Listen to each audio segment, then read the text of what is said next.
Aşkın esaretine kan döküldü. Sevdim, en son kalbim güzel gözlerine gömüldü. Canımdan can taşıyor matberin bülbülü. Ayazı yaza çevirdi, tembel tenim güze büründü. Artık sormuyorum hüznü, yazı ve zamanı. Gülümsetiyor, süslüyor aşk otağımı. Sen cennetim, mevsimim, gözüm, nurum, canım, cananım. Kışın yorganısın, bu sıcak yatağımın. Ellerinden aşk akıyor, gözlerinden ben. Siyaha beyazım oldun, hatta asık yüzüme dem. Boğulmaktan korkuyorum, henüz yüzmeden. Gözyaşın tüm cihana sel, aleme bedel.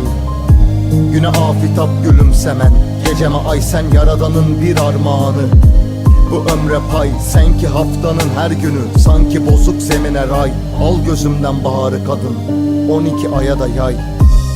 Ellerinden baharı buldum, bir yudum sudur hayat. Ben de yaşam kuyumu buldum, sen ki nefes.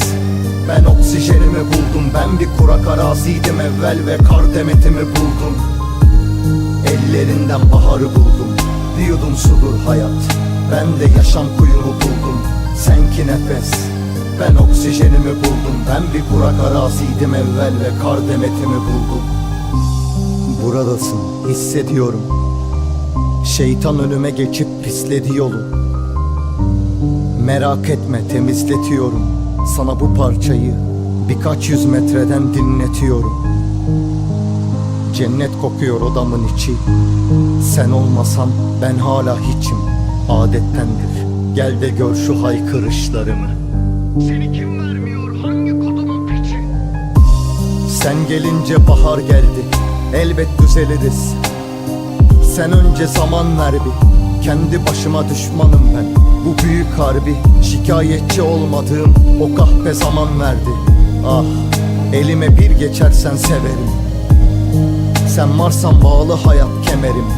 Başımın tacı, bu dünya kadar ederim. Ben başaran talebeyim ve sen ilkokul temelim. Ben kusursuz olamadım çünkü sendin zaafım. Sen imanı güçlü kadın, ben çevrende tavafım. Yetmiyor güneş, önüme dikil ve gitme erken. İzlerim seni akrep yelkovanla dans ederken. Yük olsam da hafifim, binerim, gelirim. Kanlı dahi olsa ellerim, libuse feda et der gibi bakıyor gamzelerim. Beraber saçlarımızın beyazlığını dilerim. Ellerinden baharı buldum, bir yudum sudur hayat.